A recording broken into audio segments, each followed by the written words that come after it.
So the g of x piecewise function, g of x is defined to be the opposite of x on the interval from -4 to 0. Well, the opposite of x, y equals -x, is the diagonal line that goes right through the origin because the slope is -1. I could write that down. So this piece right here, the slope is -1 and the y-intercept is 0, so it goes right through the origin. But it's only defined on the interval from -4 to 0.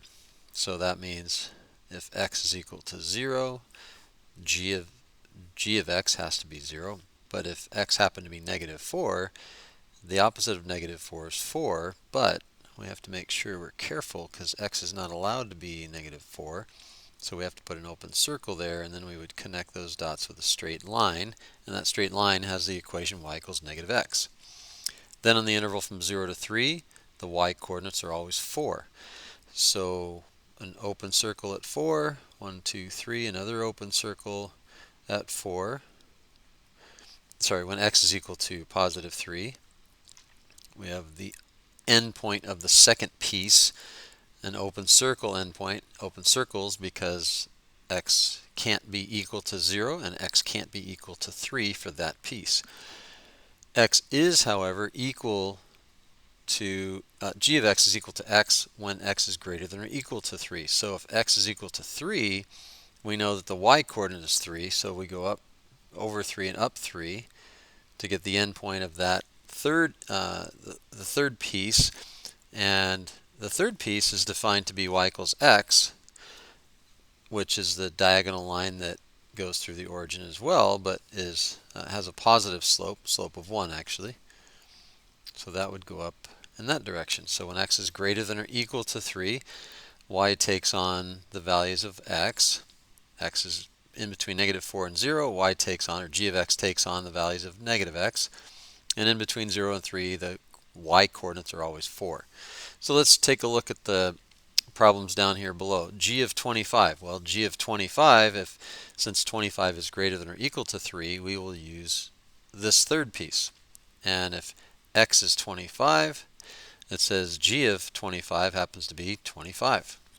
You just replace x with whatever the input is. And if that's the y coordinate, we have the ordered pair 25, 25. That makes sense that every pair of coordinates on this line y equals x would have the same numbers. In other words, 3, 3, 4, 4, 5, 5, and then all the way up to 25, 25 would be way up there somewhere.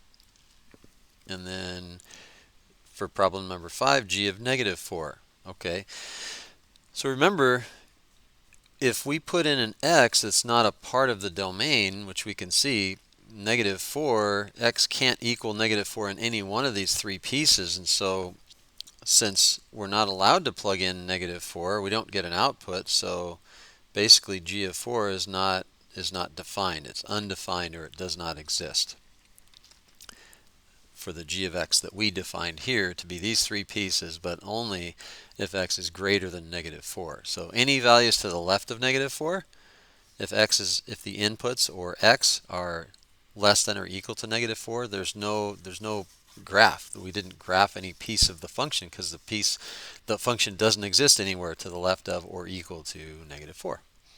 So that's why it does not exist. Okay, it's just not defined. Okay, so that takes care of the second function. Or did we have any? Oh yeah, we do have another one. So g of 2.99.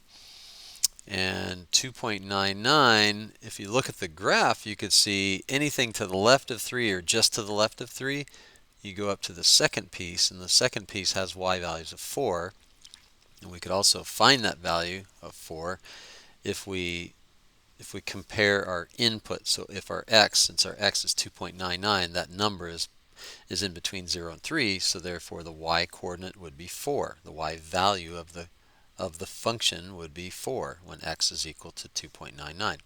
So all those coordinates on this piece of the function have a y coordinate of 4, and the x coordinate ranges between 0 and 3. All right, so that takes care of g of x, and we'll create our third video for h of x.